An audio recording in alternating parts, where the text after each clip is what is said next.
안녕하세요. 격동하는 세상 속에서 마음의 중심을 잡는 시간, LA 중용시선의 중용지기입니다. LA 중용시선은 도반님들의 깊은 통찰을 위해 총 3부로 구성했습니다. 더 좋은 콘텐츠로 보답할 수 있도록 구독과 좋아요로 응원 부탁드립니다. 그럼 LA 중용시선 1부 월드뉴스 시그널 지금 시작합니다. 안녕하세요. 제가 잠시 휴가를 통해 자리를 비웠던 지난주부터 어제까지 바깥 세상은 참 많이 시끄러웠더군요. 북미 대륙은 유례없는 한파로 꽁꽁 얼어붙었고 경제 지표는 불안하게 요동쳤습니다. 오늘 월드뉴스 시그널에서는 지난 한 주간의 핵심 흐름을 짚어보고 이 거대한 혼란 속에서 우리 도반님들은 어떤 마음가짐으로 중심을 잡아야 할지 차분하게 이야기 나눠보겠습니다. 먼저 한 주간의 흐름을 읽기 위해 놓쳐선 안 될 3가지 핵심 뉴스를 정리해드립니다. 첫 번째 소식은 얼어붙은 북미 대륙과 경제 심리입니다. 미국과 캐나다의 사상 최악이라 할 만한 한파와 눈폭풍이 몰아쳤습니다. 무려 2억 명이 영향권에 들었고 곳곳에 비상사태가 선포될 정도로 상황이 심각했죠. 그런데 물리적인 추위보다 더 걱정스러운 건 경제입니다. 미국의 1월 소비자 심리지수가 12년 만에 최악을 기록했습니다. 팬데믹 때보다 더 낮다는 건데 그만큼 사람들의 경제적 체감 온도가 매섭다는 뜻이겠습니다. 두 번째는 금값 5,000불 시대입니다. 국제 정세가 불안하게 돌아가다 보니 갈 곳 잃은 돈들이 안전자산으로 쏠렸습니다. 국제 금값이 사상 처음으로 온스당 5,000달러를 돌파했는데요. 이게 마냥 좋아할 일이 아닙니다. 그만큼 시장의 공포와 불확실성이 크다는 강력한 반증이기 때문입니다. 세 번째는 반가운 소식입니다. 한국 증시 세계 10위 등극입니다. 블룸버그 통신 집계에 따르면 한국 증시 시가총액이 제조업 강국인 독일을 제치고 세계 10위에 올랐습니다. AI와 탄탄한 기술력 덕분에 코스피가 5,000 시대를 향해 나아가고 있다는 우리에게는 참 희망적인 뉴스입니다. 자, 뉴스는 이렇게 팩트를 전하지만 우리는 그 이면에 숨겨진 흐름을 읽어야겠죠. 이 3가지 소식에 대해 제가 깊이 고민해 본 생각들을 정리해 봤습니다. 먼저 불확실성을 대하는 태도입니다. 세상이 전쟁이다, 한파다 하며 긴박하게 돌아가면 마음이 절로 불안해지기 마련입니다. 하지만 여러분, 냉정하게 한번 생각해 보십시오. 세상 밖의 일은 엄밀히 말해 제가 컨트롤할 수 없는 영역입니다. 내가 어쩔 수 없는 걱정에 매몰되기보다 지금 당장 내가 컨트롤할 수 있는 일, 즉 지금 이 순간 내 할 일에 몰입하는 게 훨씬 현명합니다. 다만 무작정 눈을 감자는 게 아닙니다. 냉철하게 계산하고 만약을 대비하는 자세를 갖추되 마음의 중심은 내 일상에 두어야 합니다. 그것이 현실을 살아가는 중용의 지혜일 겁니다. 둘째로 금값 폭등과 투자의 지혜입니다. 투자의 역사를 보면 모두가 한 곳으로 몰리고 있다는 것, 역설적으로 그 자산의 매력이 떨어져 가고 있다는 신호일 수 있습니다. 우리에겐 한 곳에 올인하지 않는 균형 잡힌 분산 투자, 그리고 어떤 상황에서도 잃지 않고 즐겁게 임하는 투자의 자세가 필요합니다. 이것이야말로 돈으로 살 수 없는 우리 인생의 진짜 절대 자산입니다. 마지막으로 한국 증시의 도약입니다. 해외에 사는 우리 입장에서는 정말 반가운 소식이죠. 다만 저는 여기서 한 가지 바람을 더 보태고 싶습니다. 단순히 경제 규모만 커지는 것이 아니라 그 성장 속도에 걸맞은 민주주의와 인문학적 윤리가 함께 성장했으면 합니다. 기술만 앞서가는 나라가 아니라 정신적 가치와 품격으로도 세계의 모범이 되는 대한민국이 되기를 이곳 LA에서도 간절히 응원합니다. 세상은 언제나 시끄럽습니다. 하지만 그 소음에 휩쓸리지 않고 통제할 수 있는 오늘 내 할 일에 집중하는 단단한 한 주 보내시기 바랍니다. 이어서 제2부 주간 주식 결산으로 넘어갑니다. 네, 안녕하십니까? 자, 곧바로 이번 주 시장을 뒤흔든 거대한 파도들부터 하나씩 짚어보겠습니다. 이번 주는 단순히 주가가 오르고 내린 수준이 아니라 시장의 질서가 재편되는 아주 중요한 변곡점이었습니다. 제가 주목한 이번 주 4가지 결정적 뉴스부터 정리해드리죠. 첫 번째는 케빈 워시쇼크와 금리의 역습입니다. 연준은 금리를 동결했지만 시장의 시선은 차기 연준 의장으로 지명된 케빈 워시에게 쏠렸습니다. 매파적 성격이 강한 인물이라 앞으로 금리 인하는 쉽지 않겠다는 공포가 번졌고, 이 때문에 10년물 국채 금리가 발작하듯 튀어 올랐습니다. 이것이 이번 주 우리 기술주들을 짓누른 가장 큰 중력이었습니다. 두 번째는 빅테크 실적의 냉혹한 양극화입니다. 이번 주는 AI가 정말 돈을 벌어다 주는가에 대한 성적표를 받는 날이었죠. 메타는 압도적인 광고 수익으로 AI의 힘을 증명하며 폭등했지만, 마이크로소프트는 실적은 좋았음에도 불구하고 막대한 투자 비용을 언제 다 회수할 거냐는 시장의 의구심에 직면하며 큰 조정을 받았습니다. AI에 대한 환상이 확신과 의심으로 갈린 한 주였습니다. 세 번째는 애플의 귀환과 시장의 인공호흡입니다. 마이크로소프트발 충격으로 나스닥이 휘청일 때 마지막 구원투수로 등판한 것이 애플이었습니다.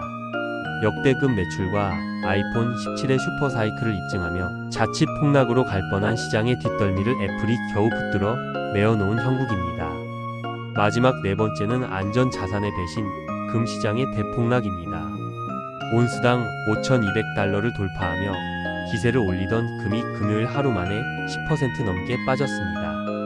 이것은 금의 가치가 변해서라기보다 주식시장에서 손실을 본 기관들이 현금을 확보하기 위해 금을 강제로 팔아치우는 유동성 경색 신호였습니다. 그만큼 이번 주 시장의 패닉이 깊었다는 뜻이기도 합니다. 자, 그럼 이런 폭풍 속에서 제 요새는 어떻게 버텼는지 숫자로 확인해 보겠습니다. 보시는 것처럼 이번 주 나스닥이 마이너스 2.8% 넘게 미끄러지는 동안 제 포트폴리오는 마이너스 1.6%를 기록했습니다. 여행에서 돌아오자마자 마주한 파란불이라 마음이 아주 편치는 않지만 시장의 하락 보폭보다 훨씬 좁게 걸으며 요새를 잘 지켜냈다고 생각합니다. 이를 일비하지 않고 비축된 현금으로 다음을 준비할 수 있는 힘, 그것이 제가 추구하는 중용의 수비력입니다. 이번 주 제 매매를 복기해 보자면 먼저 마이크론을 포기했습니다. 사실 욕심을 덜어낸 거죠. 마이크론은 훌륭한 기업이지만 제 요새에는 이미 성격이 겹치는 반도체 보석들이 충분합니다.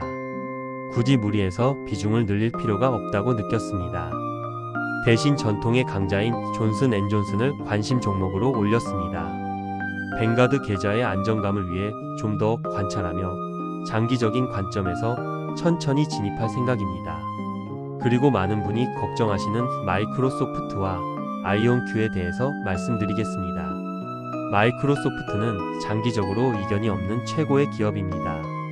지금의 조정은 오히려 평단가를 낮출 좋은 기회라고 봅니다. 이번 주 7.54%나 폭락한 아이온큐도 마찬가지입니다. 차트를 보면 매력적인 추가 매수 구간에 들어온 것은 맞습니다. 하지만 양자 컴퓨팅이라는 산업의 특성상 변동성이 워낙 큽니다. 지금처럼 시장이 어수선할 때는 무리하게 들어가기보다 좀 더 신중하게 지켜보며 분할 매수 시점을 조율할 계획입니다. 이번 주 제 평원 지수는 7점입니다. 금이 기록적으로 폭락했지만 저는 크게 동요하지 않습니다.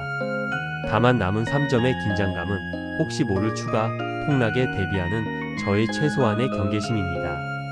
하락장이 계속되더라도 제가 세운 원칙들이 잘 작동하고 있는지 수시로 체크하며 마음의 중심을 잡고 있습니다.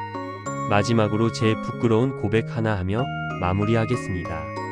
여행에서 복귀하고 맞이하는 첫 방송이라 사실 이번 주엔 멋진 수익률을 보여드리고 싶은 욕심이 가득했습니다. 은근히 잘난 체하고 싶은 마음이 고개를 든 거죠. 하지만 시장의 매를 맞고 나니 정신이 번쩍 들었습니다. 아, 내가 또 자만했구나. 인간의 욕심은 끝이 없구나 하고 말이죠. 주식 투자는 하루하루 평온한 마음으로 즐길 때 비로소 길게 갈 수 있습니다. 이번 주는 그 욕심을 비워내는 아주 귀한 레슨을 얻었습니다. 지수 하락이 계속되더라도 미리 대처되어 있다면 두려울 것이 없습니다. 여러분도 이번 주말은 숫자에서 벗어나 마음의 평화를 찾으시길 바랍니다. 안녕하세요. 오늘의 중용지기입니다. 지난 4주간의 휴가 특집 어떻게 보셨나요? 저는 대자연의 품에서 몸과 마음을 푹 쉬고 건강하게 돌아왔습니다. 다시 일상으로 복귀해 도반님들을 만나니 반가우면서도 묘한 설렘이 앞섭니다. 사실 휴가 기간 동안 올린 영상들의 조회수를 확인해 봤습니다. 25회, 30회. 누군가는 실망할 법한 아주 낮은 숫자였죠. 하지만 저는 그 숫자를 가만히 들여다보며 다시 의지를 불태웠습니다. 그리고 오늘 여러분께 이 말씀을 꼭 드리고 싶었습니다. 그냥 합니다. 결과는 잠시 잊어보는 건 어떨까요? 이번 주 뉴스레터의 주제입니다. 그냥 합니다. 결과는 잠시 잊어보는 건 어떨까요? 불안은 생각이 멈춰 있을 때 소리 없이 자라납니다. 우리가 아직 오지 않은 미래의 결과를 미리 걱정하느라 오늘 누려야 할 평온을 스스로 해치고 있는 건 아닌지 돌아보게 됩니다. 미국에서 처음 카드 프로세싱 일을 시작했을 때 저 역시 매일이 두려움이었습니다.